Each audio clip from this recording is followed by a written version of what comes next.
ஆழ்ந்த சிந்தனையில் எல்லாம் ஆழ்ந்து கொண்டிருக்கிறேன். நீங்கள் அனைவரும் ஆழ்ந்த உறக்கத்தில் இருப்பதை என் கண்ணில் தெட்டுப்படுகிறேன். இருக்கட்டும், இருந்தால் முருகை கோமத்தோடு வரப்போறாரே, இப்படி குழந்தை படுத்து கிடைக்கல. இல்லத்தா என்ன இவ்வளவு தூரம் காசை கொடுத்து நாடத்தை வச்சுக்கிட்டு பார்த்தா கொஞ்ச நாச்சு ஏதாச்சும் ஒரு பக்கிகள் அக்கறை இருக்காங்க.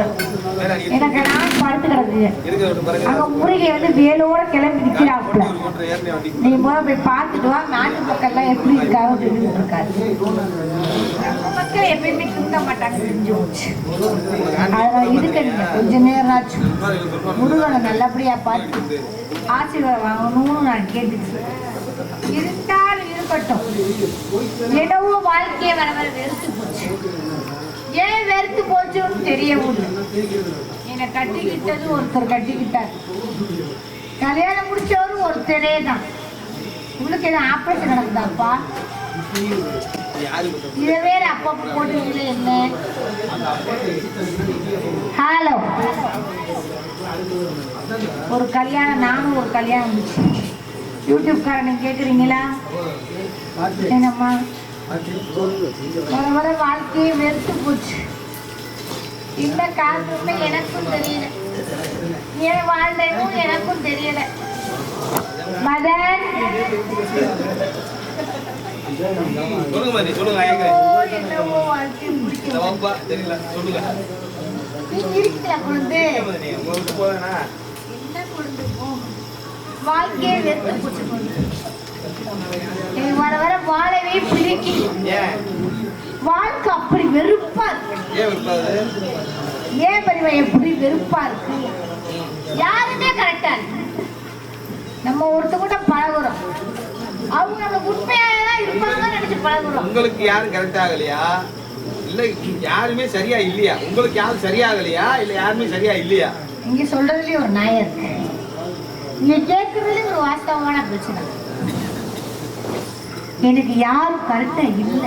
உங்களுக்கு சரியாகல, உங்களால சரி பண்ண முடியல. அவங்களால என்னால முடியல. நானும் எவ்வளவோ திருப்பி பார்க்கணும்னு நினைக்கிறேன். உங்களால சரி பண்ண முடியல, தப்பு உங்க மேல தானே? தப்பு ஏன் மேலையா?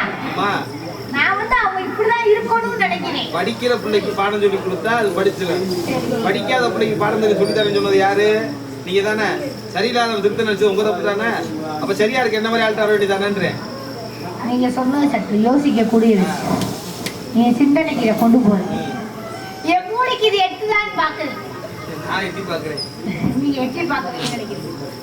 ஓ, உங்களுக்கு வாழ்க்கையே வெறுத்து போச்சு. ஏன் தெரியுமா வெறுத்து போச்சு? என்னைக்கு இந்த கல்யாணம்னு ஒண்ணு பண்ணேனோ, நீ கோபப்படாத, உட்காரு, உட்காந்து பொறுமையா கேளு.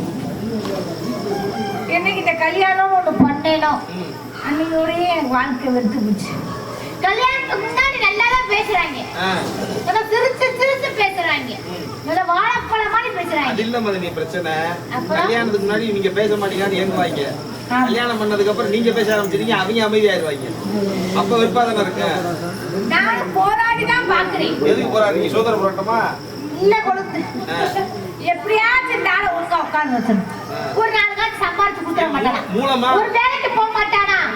மூலமா உட்கார முடியல, வேலைக்கு போக மாட்டானா நினைக்கிறேன். அவன் செய்த சேர்த்துக்கு நான் தான் வேலைக்கு போகணும் போல. காலையில எல்லாம் என்னப்பா இல்லடா, ஒரு பீடி தான் இருக்கா? சிகரெட்டு தான் உள்ளே பீடி வாய் வீசும். ஏன் மதனி, எனக்கு ஒரு டவுட். சொல்லுங்க. புருஷன் யார் மதனி? நீங்க புருஷன் தான். நானும் தெரியுது. பேரை சொன்னீங்கன்னா தேர்தலுக்கு வசதியா இருக்கும்ல.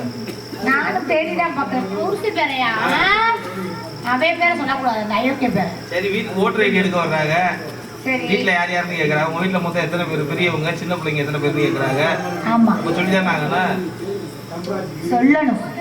சொல்லிட்டு தொப்புல எச்சே கட்டு வச்சிருக்கேன். நீங்க வைக்க முடியாது சொல்லுங்க, நான் வச்சுடுறேன். வேணாம் குழந்தை, எதுக்கிறப்ப நம்ம வைப்போம். கல்யாணத்தை முடிச்சே இல்ல, நான் நீங்க சொன்னீங்கல்ல, சிரிச்சுக்கிட்டே இருந்தேன், எல்லாம் பேசிக்கிட்டே இருந்தேன். கல்யாணம் முடிச்சுட்டு ஏன் பேச ஆரம்பிக்க மாட்டேங்கிறேன்னு கேட்டேன். நானும் கல்யாணம் முடிச்சு 4 வருஷம் ஆச்சு. 1 வருஷத்துல ஒரு நாள் வெளியே போட்டு ஒரு நாள் கூட சிரிச்சு பேசினது கிடையாது. 4 வருஷமா ஒரே ரூம்குள்ள இருந்தீங்க? 4 வருஷம் ஒரு ரூம் உள்ளுக்குள்ளேயா வந்தோம் வெளியே போக வர்றேன் அங்க போக இங்கிட்டு போக அப்படிதான் வெளியே போக வர. நான் ஒரு நாள் டென்ஷன் மட்டும் கேட்டுச்சு. நான் கூப்பிட்டு கேட்டேன் இந்தாயா கல்யாணம் எத்தனை வருஷம் ஆச்சு? 3 வருஷம் ஆச்சுல. பிடிச்சாமியா கல்யாணம் முடிச்சு வந்தேன்? பிடிச்சா நான் கல்யாணம் முடிச்சு வந்தேன். இந்த வரி என்னை எங்கேயாச்சும் கூப்பிட்டு போயிட்டீங்க? இப்போ பிடிச்சிச்சு. இப்போ முகரையை பார்த்தாலே ஒப்பல அப்படித்தானே சொல்லியிருப்பேன். அப்படிலாம் சொல்லியிருந்தாக்கும் என் மனசாரத்துக்கு வந்துருப்பேன். பிடிக்கலன்னு சொன்னா கிளம்பி இருந்திருப்பேன். பிடிக்கலன்னு சொல்ல மாட்டேங்கிறானே. நானும் அன்பு சொல்லிப்பேன். நான் கேட்டேன் ஏயா இவ்வளவு நாள் டெய்லி எப்படி 200 ரூபாய்க்கு கொடுப்பேன், இல்ல குறைஞ்சது ஒரு 300 ரூபாய்க்குனாச்சும் கொடுப்பேன். கல்யாணம் எங்க ஆத்தா வீட்டு அப்படி வந்தேன். எப்படி வந்தீங்க? ஒரு முடி முக்கத்துனாச்சும் இருக்கா? அதானே எல்லாத்தையும் இப்படி கடை வச்சுட்டேன். கடை வச்சு ஒண்ணு குடிச்சு குடிச்சு நாசமா போச்சு. சரி இன்னைக்கு நான் ஒரு முடி முக்கத்து இருக்கான்னு கேட்டு விட்டேன் போல. நானும் படுத்துட்டேன். திடீர்னு சத்தம். அது யார் சத்தம் தெரியுமா? அலற சத்தம். அது ஏன் சத்தம் தான். ஐயோ இந்த சட்டான பாவி பையன் நைட்டு 1 மணிக்கு எந்திரிச்சு என் மூக்க கடிச்சு. மூக்க கடிச்சானா? அது கேக்குன்னு உங்களுக்கு ஏற்கனவே மூக்கு இல்லையே முதலே. ஏற்கனவே மூக்குல உங்களுக்கு தெரியுது. தெரிய வேண்டிய யாருக்கு தெரியாது. வேற எதுவும் நினைச்சு மூக்க கடிச்சிருந்திருப்பேன். இல்ல நீ மூக்கு இருக்க போயடி மூக்கத்தி கேட்கிறேன்னு சொல்லிட்டு என் மூக்க குடிச்சு கழிச்சு வச்சிட்டேன். சரி அதுவும் போனா போயிட்டு போய் எங்களை 1000 மறுத்தாலும் சரி நம்ம புருஷன் தானே குடிச்சிட்டேன்.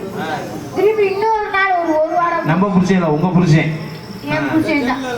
திருப்பி ஒரு வாரம் போச்சு. இனிமேலாச்சும் பொறுமை இழக்கக்கூடாது. எங்க அம்மா வீட்டுக்கு கிளம்பி போலான்னு ஒரு முடிவு பண்ணி கடைசி அவர் வார்த்தை என்கிட்ட கேட்டு அதனால வாங்கி தரானு பாப்போன்னு நினைச்சுக்கோங்க. சரி நான் சொல்லி இங்க வாய சண்டை போட்டேன். நீங்க கேட்டதுக்கு என் மூக்க வந்து கேட்டது மூக்கு நிக்கிற மூக்க கடிச்சு வச்சேன். போனா போயிட்டு இவ்வளவு நாள் கல்யாணம் முடிச்சு வச்சு இந்த பழைய மாட்டுக்கு ஒரு பாவனை நாச்சு இருக்கா சொல்லி கேட்டுவிட்டு நான் கிளம்பி எங்க அம்மா இருக்கு கோச்சுக்கிட்டு ஏன்னா அங்க படுத்தான இலை கடிப்பான்னு எனக்கே தெரியும். அதனால அப்படிலாம் பாவனை இருக்குன்னு கேட்டு பணியாரத்தை கடிச்சு வைக்கவா? இதுக்கு நான் வச்சிருந்தவே ஒரு பணியாரம் அது எனக்கு அடிச்சுட்டு நான் என்ன பண்றது? தங்கம் அதனால போயிட்டு போனலாம் போயிட்டு போட்டு வேற ஒரு கல்யாணம் பண்ணணும். கண்டிப்பா ஒண்ணு ஒத்து வாழணும் இல்ல அத்து வாழணும். ஒரு நல்ல மாப்பிள்ளையா இருந்தா சொல்லுங்க. செருப்பா இருந்தாலும் கடிச்சுன்னா அதை கழட்டி விட்டுறணும். தேவையில்லை கடிக்கிற அளவுக்கு வச்சுக்க கூடாதுன்னு சொல்றேன். ஆமா எப்படி சாப்பிட்டாடிங்க இல்லைன்னா என்ன போட்டுக்கணும். ஆமா எதே உன போட்டுக்கிட்டோ என்ன போட்டுக்கிட்டா செருப்பு கடிக்க தெரிய வேண்டிய ஆளுக்கு தெரியும். என்ன மனசு கல்யாணம் என்ன உங்களுக்கு குறை? என்ன இப்படி புத்திக்கிட்டா இருப்பீங்களா? ஆளுல குறைச்சலாம். அதானே இல்ல அழகுல குறைச்சலாம். ஆள் நல்லா கலரா இருக்கீங்க. இல்ல என் வீட்டு சுழல்ல தான் குறைச்சலாம். அதானே ஓட்டைக்கிட்டே இருக்க நீ சுழல்ல நான் நல்லா பின்னுவேன். என்னது சுழல்ல ஓட்டைக்கிட்டே இருந்தா சொல்லுங்க பின்னி தரேன். நீ லைட்டா கூடடி படிச்சு தரேன். இது இதான் கல்லானாலும் கணவன் உள்ளானாலும் புருஷன் சொல்லியிருக்காங்க. 1000 பிரச்சனை வந்தாலும் சரி அவன் இழுத்து போட்டே நீ அடிச்சாலும் சரி என் புருஷன் தவிர வேற யாரையும் பார்க்க மாட்டேன். நான் உன்னை கேட்கிறேன், புருஷன் கூட தான் வாழுவேன்னு சொல்லி பாடியில போற வரைக்கும் பரதேசியா திருவதுக்கு அவனை கட்டி விட்டு ஒரு 20-30 வருஷம் ஆனாலும் வேற புருஷன் கூட சந்தோஷமா வாழலாம்ல? ஏன் மாதிரி அவன் கூட போறப்ப இவன் செஞ்ச மாதிரியே இருக்கும். அவன் அடிக்கிறப்ப இவன்டா அடிச்ச. நீ ஒரு ஊருக்கு போறான், இங்க இருந்து நீங்க பள்ளிக்கே போறீங்கன்னு வச்சுக்க. போகும்போது ஒரு பஸ்ல போறீங்க, அவன் ரொம்ப மெதுவா போறேன், அது கவர்மெண்ட் பஸ். சரின்னு சொல்லிட்டு பிரைவேட்ல திருப்பி வரும்போது அவனும் அதை விட ஸ்லோவா தானே வந்து என்ன பண்ணுவீங்க? நமக்கு நாளைக்கு என்ன நடக்கும்னு தெரியாதுல்ல. அதனால நீங்க என்னோட முயற்சி பண்ணி பாருங்க. இதை விட அது சிறப்பா இருந்துச்சுன்னா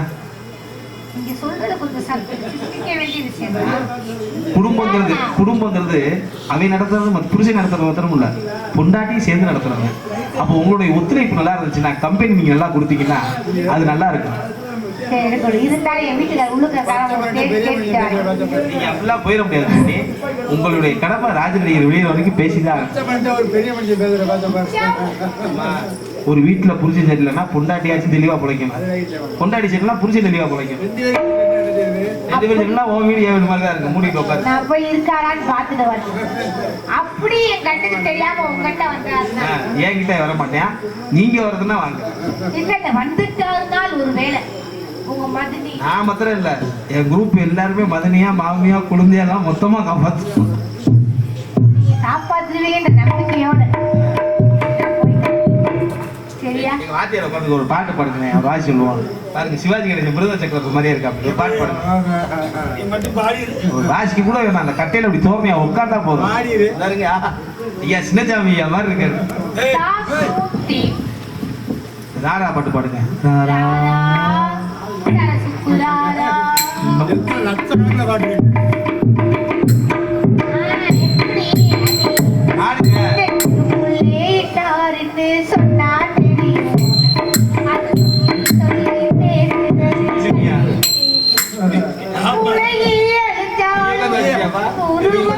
உங்க சித்தப்பா வாட்சி எடுத்து வாசிக்க விரும்புறியாப்பா?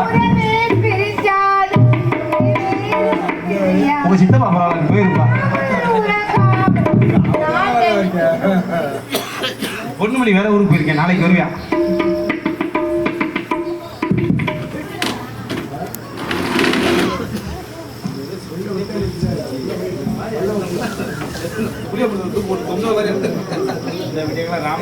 ஒரு காலத்துல கண்ட பொண்ணு போட்டா இப்படியே நம்மளா புடிச்சா அந்த மாதிரி இருந்திருக்கு.